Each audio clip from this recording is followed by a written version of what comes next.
Yan, ano ba yung meron ngayon? Yan, syempre, dito tayo ngayon sa Clark International Speedway para sa first ever ng One Zone Group of Companies na Track Day.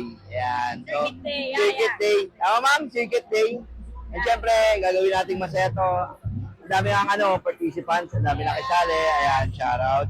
And syempre, ang magiging coach natin for today, si Sir Dashi Watanabe. Ayan, siya ang mag-train sa atin sa racetrack sa loob.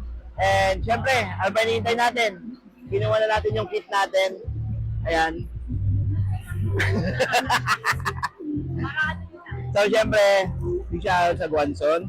Ayan. And, tara na, huwag natin matagalin to. Testingin na natin yung mga motor dun. Let's go.